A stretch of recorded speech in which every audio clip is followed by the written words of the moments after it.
Asymptote, what is asymptote? Asymptote क्या बीमारी है? जैसे जो भी इनफाइनाइट कर्व होता है, ठीक है, जैसे 10x का कर्व है सपोज, तो 10x का कर्व है। अब जो ये इसकी कोई टेंजेंट है सपोज, है ना। अब इसकी कोई जैसे इस कर्व के अकॉर्डिंग इस ऑरिजिन से पास होने वाली कोई टेंजेंट है, ठीक है। अब ज़रूरत नहीं वो कर्व को टच करे, लेकिन अबाउट टू टच है, ठीक है, और ना वो इस लाइन को टच कर रही है। तो जिस लाइन के वो टेंजेंट इस लाइन को टच नहीं करेगी, लेकिन ये लाइन क्या है? एसिम्प्टोट। मतलब इसको लैंग्वेज में समझिए कि straight line at a finite distance from origin, मतलब ये स्ट्रेट लाइन है finite distance from origin to which a tangent to the curve tends, मतलब कि जो इस कर्व की टेंजेंट है वो इस पर टेंड्स हो रही है, मतलब अप्रोच हो रही है, कभी पहुँचेगी नहीं। As the distance of point of contact from the origin tends to infinity, मतलब जैसे जैसे जो पॉइंट ऑफ कॉन्टैक्ट है, मतलब यहाँ पे टेंजेंट है और ओरिजिन है, इन दोनों के बीच की जो डिस्टेंस है वो इन्फिनिटी होती जाएगी ना, वैसे वैसे वो लाइन उस पर पहुँचना चाहेगी, इस लाइन पे, ठीक है। तो जो ये लाइन है इसको बोलते हैं क्या? एसिम्प्टोट ऑफ द कर्व, ठीक है। ऑब्लिक एसिम्प्टोट होता है कि asymptote which are not parallel to the coordinate axis. अब ये तो पैरेलल हो गई आपके वाई एक्सिस के, है ना। तो ऐसे एसिम्प्टोट जो किसी भी एक्सिस के पैरेलल ना हो, ना तो एक्स एक्सिस के पैरेलल हो, ना वाई एक्सिस के पैरेलल हो, उनको बोलते हैं ऑब्लिक एसिम्प्टोट। कोई भी एसिम्प्टोट है वो basically Y equal to X plus C format की होगी। अब कांस्टेंट टर्म कैसे निकालोगे? कांस्टेंट टर्म बेसिकली एसिम्प्टोट भी क्या है? स्ट्रेट लाइन, इसलिए Y equal to X plus C form की होगी। सी कैसे निकालोगे? जो हाईएस्ट डिग्री फंक्शन है, हाईएस्ट डिग्री कोफिशिएंट है, हाईएस्ट डिग्री का जो भी कर्व के अंदर जो भी आपका टर्म आ रही है उसको आप डेरिवेटिव करो, और उससे एक जो बड़ी वाली डिग्री है उसको आप ऊपर लिखो, उससे एक लेस वाली डिग्री को, और भी बाहर लगा दो माइनस साइन। इस तरह से आपकी सी की वैल्यू निकलेगी। तो एक्स की जगह पे 1 डालना, वाई की जगह पे m। जब आप किसी फंक्शन में m रखो और वैल्यू 0 आ जाए हाईएस्ट डिग्री टर्म में, लेकिन और उससे जो शॉर्ट डिग्री टर्म है वो 0 ना हो रहा हो, तो एसिम्प्टोट एग्जिस्ट ही नहीं करेगा, डू नॉट एग्जिस्ट, ये अच्छी कंडीशन है, याद रखो। जब हाईएस्ट डिग्री की टर्म इक्वल टू 0 आ जाए, मतलब यहाँ से इन्फिनिटी हो जाएगा ना, सी इंटरसेप्ट इन्फिनिटी हो जाएगी, कैसे पॉसिबल है? की पहली कंडीशन तो यही है ना कि वो ओरिजिन से फाइनाइट डिस्टेंस पे हो, और इसका मतलब तो ये हो गया कि ओरिजिन से इनफाइनाइट डिस्टेंस पे है, तो that is not possible. Condition है कि हाईएस्ट डिग्री टर्म भी 0 आ जाए, और उससे जो छोटी डिग्री वाली टर्म है वो भी 0 आ जाए, यानी कि डिनोमिनेटर और न्यूमरेटर दोनों 0 हो जाए, तो उस केस में पैरेलल एसिम्प्टोट बनेगी। तो सी की वैल्यू निकालने के लिए डिफरेंशिएट ट्वाइस करना पड़ेगा, और multiply both side by x square, और taking limit as x tending to infinity. How it is कि अब अपना जो एक बार डिफरेंशिएट करेगा तो 0 आ रहा है, ठीक है। तो 2 बार करो, 2 बार डिफरेंशिएट करो, फिर m की वैल्यू डाला, फिर उसको आप सी स्क्वायर से मल्टीप्लाई कर देना, सी स्क्वायर हाफ, जो क्वाड्रेटिक चल रही है सी स्क्वायर में, फिर सी आएगा। फिर उससे जो छोटी डिग्री वाली है उसका एक बार डिफरेंशिएशन कर देना, ठीक है, फिर m की वैल्यू डाल देना उसमें, और फिर उससे भी एक छोटी वाली है तो उसका भी डेरिवेटिव कर देना, मतलब एक बार वैल्यू m रख देना, बराबर 0 कर देना। इस तरह से सॉल्व करना है इसको। तो this being in quadratic and C, इसमें जो साइड डबल डेरिवेटिव m होता है वो 0 नहीं होता, मतलब हाईएस्ट डिग्री का डबल डेरिवेटिव करें तो 0 नहीं होता m डालने में। इस तरीके से हमें 2 पैरेलल एसिम्प्टोट मिल जाएगी, मतलब तीनों 0 हो जाए, तो उसके इसमें फिर हम फर्दर प्रोसीड करेंगे, तो ट्रिपल डेरिवेटिव करेंगे, जिस इम्पॉर्टेंट है। एंड कोई भी अलजेब्रिक कर्व जिसकी डिग्री n है, उसकी जितनी डिग्री है ना उससे ज़्यादा एसिम्प्टोट नहीं एग्जिस्ट कर सकती, उससे कम हो सकती है पर उससे ज़्यादा नहीं हो सकती। हाईएस्ट एसिम्प्टोट्स इस n, जितनी डिग्री है उतनी asymptote. Asymptote parallel to the coordinate axis, asymptote parallel to x axis be obtain by equating 0 to the highest power of x। x का जो हाईएस्ट पावर है उन सबका कोफिशिएंट कलेक्ट करो, उसको इक्वल टू 0 कर दो, तो आपको क्या मिल जाएगी? Asymptote parallel to x axis. ऐसे वाई एक्सिस के पैरेलल निकल गए, तो वाई एक्सिस की जो हाईएस्ट पावर की कोफिशिएंट्स कलेक्ट करो, इनको बराबर तो 0 कर दो, बाई एक्सिस के अबाउट पैरेलल एसिम्पटोट मिल जाएगी। फाइंड करने के रूल देखो, सबसे पहले दे दूँगा कि पैरेलल एसिम्पटोट है कि नहीं। ठीक है, पैरेलल मिल जाए उसकी degree less than number of degree हो तो उसका मतलब वहाँ कोई ना कोई ऑब्लिक एसिम्पटोट होगी।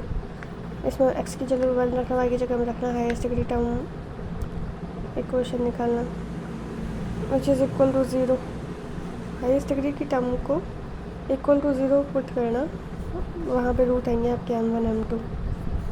ठीक है, फिर जो सेकेंड डिग्री टर्म है उसमें भी आप 1 और 8 पुट करो, उसको ऊपर लिखना। नीचे जो आपने बड़ी डिग्री निकाली थी उसका डेरिवेटिव करना और माइनस साइन रखना। यहाँ पे आपका C1 करस्पॉन्डिंग वैल्यू मिलेगी C की, C1 C2, क्योंकि M की वैल्यू मेरे पास है ना, M की वैल्यू मिल जाएगी के हिसाब से C1 C2 मिल जाएगा। तो ये 2 का भी मिल जाएगा मेरे को। अगर 2 रूट इक्वल दे आते हैं इस डिग्री के अंदर, जब आप ये M डालते हो उसमें हाईएस्ट डिग्री के टर्म में और 2 रूट्स मिलते हैं ना, जैसे m1 m2, और मान लो दोनों बराबर है, तो उस केस में फिर मेरे को ये वाला यूज़ करना पड़ेगा, c² double derivative m by 2। फिर हाईएस्ट डिग्री को डबल बार, उससे लोएस्ट को एक बार, फिर उससे लोएस्ट को तो करना ही नहीं है। ठीक है, और क्वाड्रेटिक चल रही c² c दैट नहीं है, आगे वाले में हाफ लगता है। ठीक है, such way we get a parallel asymptote, parallel asymptote मिलती है हमें 2 रूट्स अगर इक्वल हो। 3 रूट्स दे रखे हो, इक्वल दे रखे हो, तो हमें 3 बार डेरिवेटिव करना है। फिर c³ 3 फैक्टोरियल लगाएंगे, फिर उससे बाद में c² 2 फैक्टोरियल, फिर c'/2।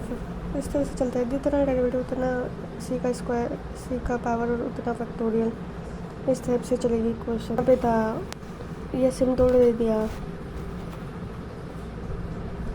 इसमें क्या प्रूफ करना है कि curve from square passes through 2 vertex.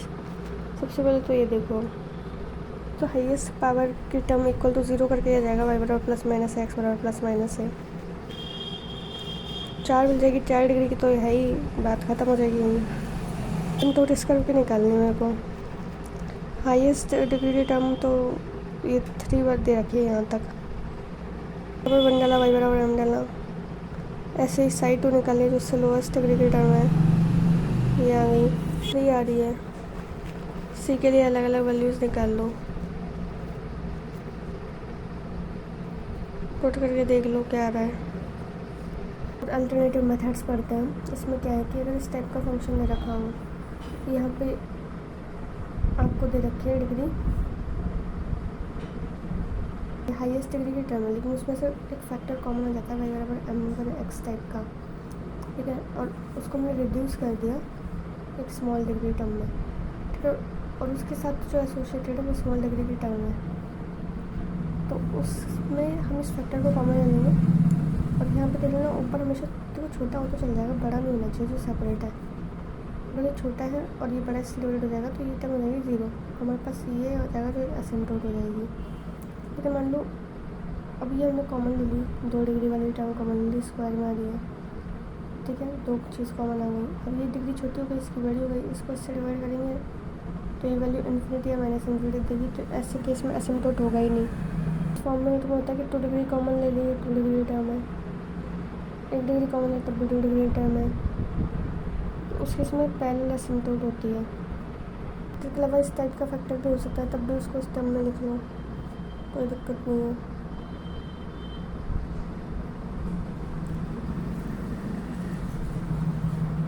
अगर कोई भी कर रहे हो उसको हम इसमें ब्रेक कर सकते हैं, जैसे fn में और fn-2, मतलब हाईएस्ट डिग्री टर्म जैसे n है और उससे जो छोटी डिग्री है वो डायरेक्टली उससे 2 डिग्री लेस है, इस टाइप का फंक्शन है। तो अगर n को करने पे जो फैक्टर हमें मिल रहा है लीनियर फैक्टर, वही उसके एसिम्पटोट हो जाएंगे। fn बराबर 0 करने पे जो भी लीनियर फैक्टर मिलेंगे वो क्या होंगे, एसिम्पटोट। फैक्टर मिल रहे हैं उनसे कोई भी पैरेलल नहीं हो सकते, कोइंसिडेंट नहीं हो, अलग अलग है। दे दिया तो मैं एसिम्पटोट ऑफ दिस वन। ठीक है, तो ये लीनियर फैक्टर, इसको एक बार सेपरेट लिखा है, दोनों को उधर पहुँचाया, ऊपर बड़ी डिग्री, सॉरी नीचे छोटी डिग्री है, ऊपर बड़ी डिग्री है, इट बिकम्स 0 बच गई है, तो ये एक एसिम्पटोट हो जाएगी। ऐसे ये भी, और ये तीनों फैक्टर्स एसिम्पटोट हो जाएंगे। तो ये f3 और f1 है डिग्रीज देखो, तो ये सारे लीनियर फैक्टर से एसिम्प्टोट बनाएंगे। डिफरेंस तो होना चाहिए, लेकिन 2 से ज़्यादा भी हो सकता है। अभी 3 का डिफरेंस हो सकता है, 4 का, 5 का, कितना भी हो सकता है, पर एट मोस्ट 2 तो होना चाहिए डिफरेंस। जैसे ये क्वेश्चन है जिसमें देखो 3 डिग्री है, इसको थोड़ा सा खोलोगे इस टाइप का बन जाएगा। ये 3 डिग्री का 0 डिग्री का डिफरेंस 3 डिग्री का हो गया ना, 2 का तो 2 से ज़्यादा ही है। तो ये सारे जो लीनियर फैक्टर्स हैं वो एसिम्प्टोट बना देंगे। यह है क्वेश्चन में से, ठीक है। अगर इसे देखोगे तो क्वाड्रेटिक बन रही है इसमें, इसको शिफ्ट कर दो इधर नीचे, ठीक है। अभी डिग्रीज भाई इधर 1 डिग्री इधर 2 डिग्री का है, तो ये 0 बनेगी, बचेगा। इस हिसाब से इसको सॉल्व कर लेना। y/x होते हैं ना वो हमेशा -a/b फॉर्मेट में अप्रोच होती है। a is a coefficient of x, b is a coefficient of y, बीच में लगाते हैं माइनस। चाहोगे तो 1 -1 तो +1 आ जाएगा, तो मतलब y/x की वैल्यू 1 तक अप्रोच करेगी ना, तो 1/1 + 2 इस हिसाब से आएगा। एक बार इस टाइप के क्वेश्चन आ गया तो ये क्वाड्रेटिक दिख जाएगी, इसमें वैल्यू निकाल लेना, पुट कर देना। तो होगा एक्स्ट्रा जिसको मैंने 0 में डिवाइड किया था, x² + y² तो 0 कर दिया जाए ना। तो एक बार इसको फैक्टर रख के करना, एक बार इसको फैक्टर रख के करना ना चाहिए कि इसके मतलब 3 डिग्री बनता है ये, और ये 2 डिग्री बनता है, फिर ये 1 डिग्री बन रहा है। उसको सेपरेट कर लो, उसमें खोल लो 3 डिग्री वाला है। अगर एक लीनियर फैक्टर बनता तो एसिम्प्टोट की कैटेगरी में जाता ना। इसको हटाया, चलो क्या है, एक बार इससे डिवाइड करके देख लो क्या बन रहा है। यहाँ पे y/x की वैल्यू -1 बनेगी। सॉल्व करने पे जो बनता है वो एसिम्प्टोट इस टाइप का बन रहा है, x + y ± 2√2। ऐसे एक बार इसके अकॉर्डिंग एसिम्प्टोट निकलेंगे तो दूसरे वाले को डिवाइड करूँगा, ये बन रहा है x + 2y + 2। सारे इसी टाइप से हुए इधर। पहले x + y के फॉर्मेट में इसको डिवाइड किया, x + y = 0 बन गया। तो इसके फॉर्मेट में निकाला तो नीचे इसको डिवाइड किया, इस हिसाब से बन जाएगा। ये इसमें दिखना चाहिए कि हाँ ये F3 + F1 वाला है, तो ये तीनों इसके एसिम्प्टोट हो जाएंगे। ये F4 और 2 डिग्री वाला है, 2 का डिफरेंस हो गया, तो F4 से आंसर मिल जाएगा। 1 + m² करके देख लेना, सारे m से m मैच कर लेना, तो जितने भी m है उन सबका प्रोडक्ट करके देख लेना कि इसमें सेटिस्फाई हो रहा है कि नहीं। आपके एसिम्प्टोट दे रखा है, सबके प्रोडक्ट करके देख लेना, वही टर्म आ जानी चाहिए हाईएस्ट डिग्री टर्म वाली। जो गिवन आंसर दे रखा है एसिम्प्टोट का, उसमें से आप m तो देख ही सकते हो, तो वो तो आपको बिना सॉल्व करे जो क्वेश्चन गिवन है उसमें से m पता चल जाएगा। जब हाईएस्ट डिग्री टर्म का हाईएस्ट कोफिशिएंट आप 0 करोगे तो m की वैल्यू पता चल जाएगी, जो मैच हो रहा है वो आंसर है। जैसे कि x² x - y² + a² x² - y² xy है, ठीक है। तो ये एक बार ये फैक्टर लेके कर लो, एक बार ये फैक्टर लेके कर लो। एक बार तो ये आएगा x + -a, फिर क्या x - y = +-a। पढ़ेंगे intersection of a curve and asymptote. तो nth डिग्री का कोई कर्व है तो n पॉइंट पे काटेगा, वो हमें पता है। लेकिन अगर स्ट्रेट लाइन एसिम्प्टोट जैसी हो जाए तब 2 पॉइंट्स तो इन्फिनिटी पे होंगे कम से कम, तो वो टोटल n-2 पॉइंट्स पे काटेगा। तो यहाँ पे ये कि in general we will be, अगर nth डिग्री का कर्व है, n एसिम्प्टोट है और कितने पॉइंट पे काटेगा, n-2 पॉइंट पे। तो यहाँ पे हो जाएगा n-2 points of intersection of nth degree curve and it's asymptote, ठीक है। 2 डिग्री वाला कर्व 0 है, वो क्या रिप्रेजेंट कर रहा है, which all the point of intersection of the given curve and it's asymptote. अब वो एसिम्प्टोट उस कर्व को जहाँ जहाँ काट रही है वो सारे पॉइंट ऑफ कांटेक्ट निकल जाएंगे। कोई एक्सपेंशन है कि y = mx + c है, बाकी अदर टर्म्स कांस्टेंट, उसमें ही डिवाइड करते चले जाओ बड़ी टर्म्स है। देखो number of asymptote in this curve is 4। Number of asymptote on parabola 0, parabola पे कोई एसिम्प्टोट नहीं होती। एसिम्प्टोट तो parallel to the x axis निकालना, तो x एक्सिस का जो हाईएस्ट कोफिशिएंट है उसको 0 लेना पड़ेगा, ये बनेगा y²।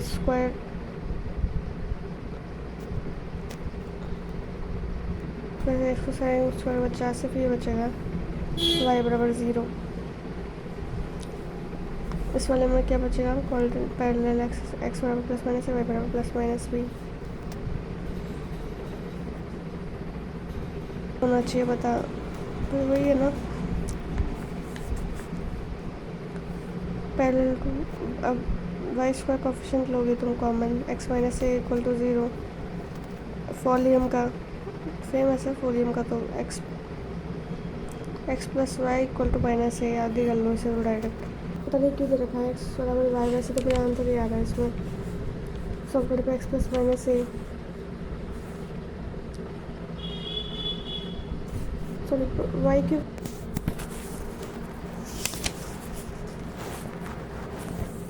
इस टाइप का दिखता है बराबर प्लस माइनस ए बनेगा।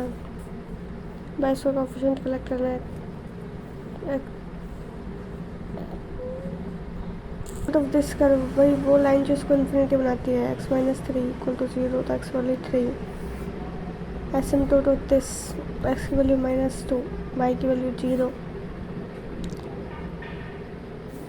वाई को इधर शिफ्ट कर दे। And this curve has two asymptote that are perpendicular, a plus b orthogonal case बन गया ना ये तो। The number of asymptote of this curve is 1.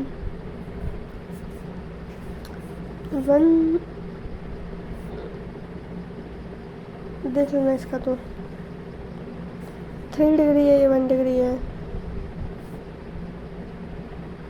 इस फैक्टर से आंसर निकल जाएंगे।